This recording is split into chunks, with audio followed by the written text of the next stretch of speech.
আমি পল্লী বন্ধুতে ডিপিএস করছিলাম। আমার 2 লক্ষ টাকা পল্লী বন্ধুর কর্মীরা নিয়ে গেছে। আমি অনেক কষ্ট করে আমার ছেলে মেয়ে পড়ানোর জন্য অনেক কষ্ট করে আমি টিয়াগুলো দরজলা করছি। অন্য তো টিয়াগুলার জন্য আমি নেত্রকোনা আসছি পল্লী বন্ধু অফিসে। আসে তো কর্মীরা ম্যানেজারে কেউ পাওয়া গেল না। অনেক কি ব্যবস্থা নেওয়া যায়। বাড়ি মধুয়াকালী, আমি পল্লী বন্ধুতে সঞ্চয় রাখছিলাম ও ডিপিএস করছিলাম। এরা আমার সঞ্চয় ডিপিএস নিয়ে চলে গেছে, কিন্তু আমার এতদিনই অর্থনীতির অবস্থা খুবই দুর্বল। 2টা ছেলে শিশু নিয়ে সংসার চালাইতে এরা কইছে আমরা দ্বিগুণ টাকা দেবো, যদি 70,000 আরো 70,000 টাকা দিয়ে দিবে।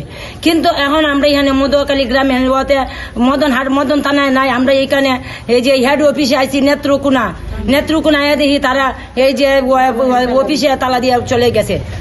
আমার একটা ডিপিএস হয়েছে 10 বছরের।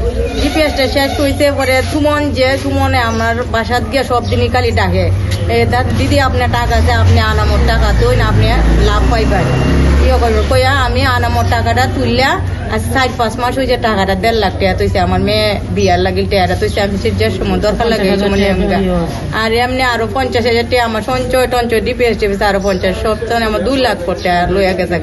এখন আমি যে আমার স্বামীর শৈল বলে না, এখন আমার মেয়ে বিয়ে আমি কিভাবে কি করি, এটা কার টাকা লইয়া বাগা দিতে।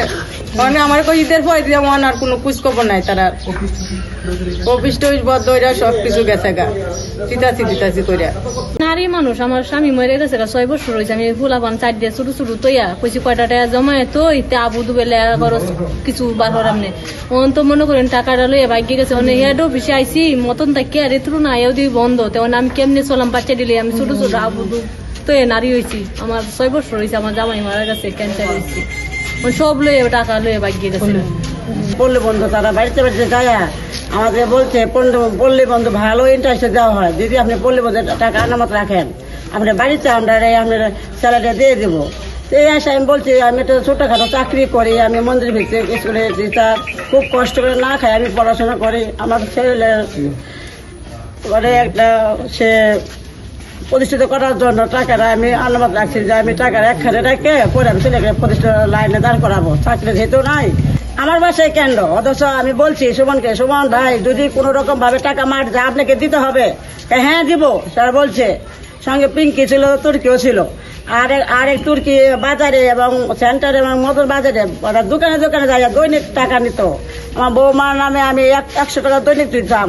আমার বৌমা প্রেগনেন্সি, এই মাসে আমার তার সিজার হবে। আমি বলছি যে আমার টাকাটা অতি জরুরি, আমার সিজার হবে, আমার টাকা নাই, আমার টাকা দরকার। ঠিক আছে টাকা দিব, 20 তারিখে টাকা আসবো, আপনারা দিতে থাকেন।